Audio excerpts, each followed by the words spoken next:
आज के नशा मुक्त अभियान के तहत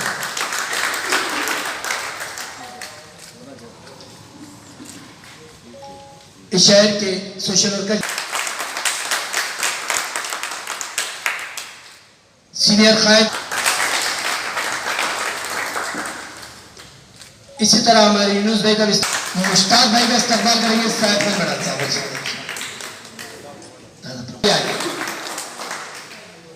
विकास भाई का स्वागत करेंगे। और भी अगर कोई हम देख रहे हैं कि गुटखों का एक जहरीला नशा जो है नौजवान पीढ़ी के अंदर पूरे मुल्क में चल रहा है। बहुत सारे लोग आ रहे हैं कि गुटखा बंद होना चाहिए, गुटखा बंद होना चाहिए, गुटखे पे अभियान हो रहा है, बड़े बड़े ऐलान हो रहे हैं, गुटखे के ऊपर ये हो रहा है, गुटखा पकड़ लिया, इतने टन ये पकड़ लिया, उतने टन ये पकड़ लिया। वो हुकूमत गुटखे की फैक्ट्रियों को चालू क्यों रखना चाहती है? सवाल तो ये है ना। इतना आसान काम का हमने हासिल कर लिए, इतना गुटखा हमने पकड़ लिए, और पकड़ रहे किनको? गरीब पान की दुकान वालों को, गरीब वो ट्रक ड्राइवरों को, उसके ऊपर मेहनत मजदूरी करने वाले जो लोग हैं उनको। अरे वो लोगों को क्यों नहीं पकड़ा जा रहा जो अपनी फैक्ट्रियों में बड़े आम धड़ल्ले से गुटखा बना रहे हैं और वो फैक्ट्रियों बंद नहीं हो पा रहे हैं? की है क्योंकि जमीयत उलमा हिंद में गुज़िश्ता 7 सालों से हूं और जमीयत के बैनर के नीचे हमने कई नशा मुक्ति के प्रोग्रामात लिए, तो कहीं ना कहीं लोगों से मिलने के अंदर हमको नई नई चीज मालूम होती है। तो नशा करने के अंदर एक वो नौजवानों का बहुत बड़ा तबका है जिनके अंदर खुद एतमादी नहीं है, जो सेल्फ कॉन्फिडेंट नहीं है। क्योंकि लोग नशा करते क्यों है कि कोई काम करना है। आप अगर किसी बिगारी को देखेंगे, उसको एक ट्रैक्टर रेती तीसरे ताल पर चढ़ाना है तो वो क्या करता है? नशा करके चढ़ाता है, क्योंकि उसके पास खुद एतमादी इतनी नहीं है कि मैं अपने होश और हवास में ये एक ट्रैक्टर रेती ऊपर चढ़ा सकता हूं। इसी तरह वो बच्चे जो नशे के अंदर है उनके पास सेल्फ कॉन्फिडेंस नहीं है। तो हमको कहीं ना कहीं सेल्फ कॉन्फिडेंस उन बच्चों के अंदर पैदा करने की जरूरत है। देखिए काम को हम तो पूरा इसके अंदर जो है तो हम कामयाब होकर बताएंगे। और इसके अंदर जो है फिर एक बार यहाँ पर जो है तो नारेगांव के अंदर, इस नारेगांव में जो औरंगाबाद के कुछ बहुत से ज़्यादा लोग हैं जो नशे के लिए औरंगाबाद में आते हैं। यहाँ पर नारेगांव में ध्यान देना इसलिए जरूरी है कि नारेगांव का एक गरीब बिछड़ा हुआ भटका हुआ तबका है। इस तबके को हम लोगों को इसके ऊपर फोकस स्किल देना है कि नशे के अलावा यहाँ पर हम दूसरी कुछ ऐसी चीजें चालू है जिनके ऊपर हमको ध्यान देने के बाकी भी जो हमारे कुछ बहुत से लोगों को है नजरअंदाज करना पड़ता है। तो इंशाल्लाह हम नजरअंदाज नहीं करेंगे, वो चीज को फोकस में लाकर उसका सामना करके वो चीज को बंद करेंगे। यहाँ पर हमको आपका साथ यहाँ का बच्चों का दारू का जो धंधा है इसको बंद करने के लिए हम लोगों को और हम सभी भाइयों को सबको एक साथ में आना जरूरी है, इसका विरोध करना जरूरी है। इसके लिए मैं 2 बात करता हूँ और मेरी बात खत्म करता हूँ। अस्सलाम वालेकुम। 2 ही महल्ले हैं, एक हमारा जो है तो नारेगांव 1 नंबर पे है और दूसरा पड़ेगांव।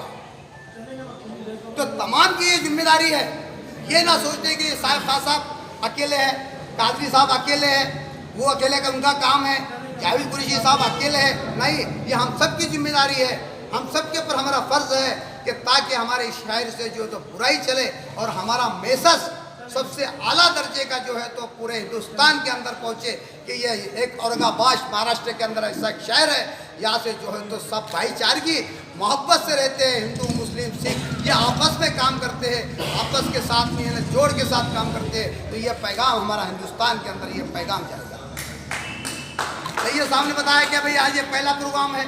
नहीं, मैं वादा करता हूँ इंशाअल्लाह जब तक औरंगाबाद के अंदर जब तक कि मेरे जान में जान है, मेरे यानी मेरी सांस चलेंगी तो औरंगाबाद के अंदर मैं नशा मुक्त जरूर करा के रहूँगा, ये उम्मीद है। और अल्लाह की जात से मैं मांगूंगा, यानी ताज्जुद के अंदर भी इसको मांगूंगा कि अल्लाह इस शहर को हमको नशा से पाक कर दे।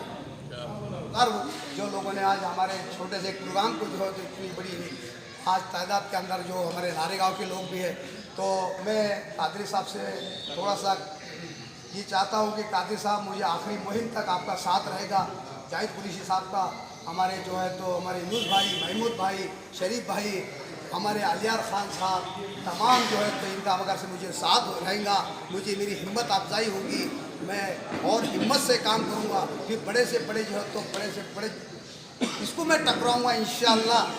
हमारे बच्चों के हाथ में तालीम के साथ साथ रोजगार भी देना, हमको उस किस्म के कैंप अरेंज करना पड़ेगा।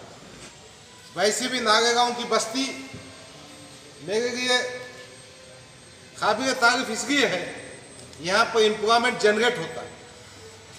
कई गोडाउन हैं जहाँ सौ से बच्चे काम करते, मेहनत मजदूरी से काम करते, मगर उनको बटन प्लेयर बोलने से काम नहीं चलेगा, उनको शराबी बोलने से काम नहीं चलेगा। ये हमारी जिम्मेदारी है कि हमने उनको उस मुकाम पे पहुंचा दिया। किसी पर ब्लेम कर कर, किसी पर एतराज कर कर हम अपनी जिम्मेदारी से दस्तबरदार नहीं हो सकते। लेकिन इसके साथ साथ ही अहम चीज़ ये भी है कि हम अपने अंदर भी वो चीज़ें पैदा करें। इस लिहाज से हमने उलमा इकराम की नशिस्त ली।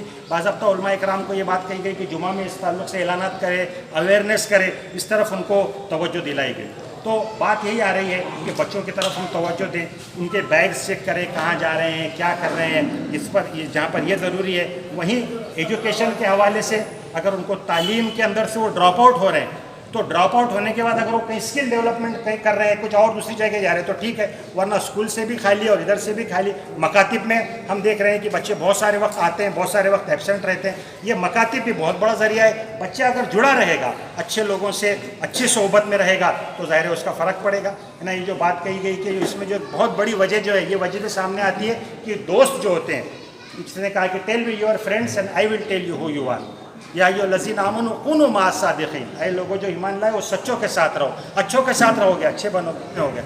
और रातों में जब होते हैं बच्चे जा रहे हैं 2-2 बजे तक, 3-3 बजे तक बाहर घूम रहे हैं, हाई स्पीड ड्राइविंग हो रही है, यहाँ से वहाँ तक एक हंगामा बरपा है, और हमको भी उसकी परवाह नहीं। हमारे बच्चों को अगर हम इतना तो अगर केयर हमको करना पड़ेगा कि हमारे बच्चों पर हमको इतना कंट्रोल रखना पड़ेगा। अगर ये इस तरीके से ये रातों का रज्जागा और ये सारी चीज़ें चलती रही तो वो कहाँ जा रहा है, कहाँ बैठ रहा है, हम इस पर कोई काबू नहीं पा सकते। और फिर इसका नतीजा आप देखते हैं कि जो कुछ भी होता है। इसमें जो एक अहम चीज़ है वो है रिस्क हलाल। मेरे मोहतरम भाइयों, ये भी ज़रूरी है कि हमारा खुद रिस्क हलाल हो। जहाँ पर अगर आपका हलाल का रिस्क अगर आप खाएं और अपने बच्चों को हलाल का रिस्क खिलाएंगे तो इंशाअल्लाह वल अज़ीज़ हम उम्मीद करते हैं कि बड़े पैमाने पर हम इससे रोकथाम कर सकेंगे। इसी तरीके से ये बात भी कही गई कि पाकीज़ा रहो। पाकीज़गी हमारे पास में बुनियादी ईमानियात का कहा गया, उसको आधा ईमान कहा गया, निस्फुल ईमान का, तो शत्रुल ईमान कहा गया।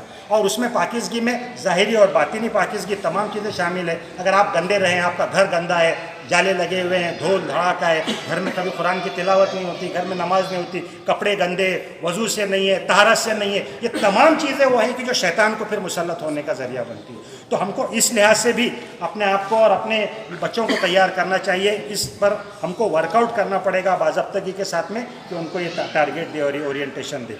बच्चों को एक्सरसाइज करने की तरफ तवज्जो दिलाएं, है ना। उनको स्कूल के अंदर भी जाकर के बच्चों को इस तरफ तवज्जो दिलाएं कि वो मुख्तलिफ चीज़ें सीखें, फिज़िकल फिटनेस के हवाले से आए, ग्राउंड के अंदर आएँ। लोग बच्चे जो है तो आजकल बस सोशल मीडिया के ऊपर बैठे और उसी के ऊपर सारी चीज़ें हो रही है। और ये सारे जो बहुत सारे जो कनेक्शंस जो बन रहे हैं सोशल मीडिया का जो इस्तेमाल है इससे बन रहे हैं। अब जाहिर है कि आप उसको रोक तो नहीं सकते, मोबाइल तो हर एक के हाथ में, लेकिन उसको प्रॉपर वे में आपको चैनलाइज करना होगा। ये कुछ चीज़ें हैं। इसके साथ साथ बच्चे के अंदर पॉजिटिविटी पैदा करें और हमारे लीडरशिप का मैं समझता हूँ कि ये काम है कि उनके अंदर एक खिदमत खल्क का जज्बा पैदा करें। जब बहुत खुशी होती है जब आपने देखा है कि पेंडेमिक में हमारे सब लोगों ने काम किया, यहाँ पे फायद खान पठान साहब भी, अलियार साहब भी मौजूद हैं, बहुत से लोगों ने गेहूँ और चावल और राशन ला करके लोगों को दिया। तो ये जो जज्बा होता है, ये खिदमत खल्क का जज्बा, नौजवानों को एक डायरेक्शन देना पड़ेगा।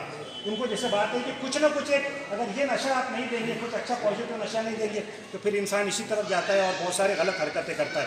तो ये दूसरों को मदद करने का जज्बा, दूसरों को हेल्प करने का जज्बा, ये जज्बा हम अपने अंदर डेवलप करें। उलमा इकराम मौजूद हैं, इस बात की तलकीन करें कि तौबा और रुजू की उस कैफियत हमारे अंदर पैदा हो। कुरान ने कहा या ये लज़ीना आमनू तूबू इलल्लाहि तौबतन नसूहा, तौबा करो, रुजू करो और ये बताओ उनको कि भाई गुनाह हो गए, कोई बात नहीं है। अगर आप तौबा करें, एक नए ज़िंदगी और नए अज़्म के साथ में अगर आप काम करने के लिए तैयार हो तो आपको सारा रास्ता मिल सकता है। इस बात की तलकीन उलमा इकराम को हमको यहाँ से करने की ज़रूरत है और उसके साथ साथ ही खुसूसियत के साथ में दुआएं भी करने की ज़रूरत है। तो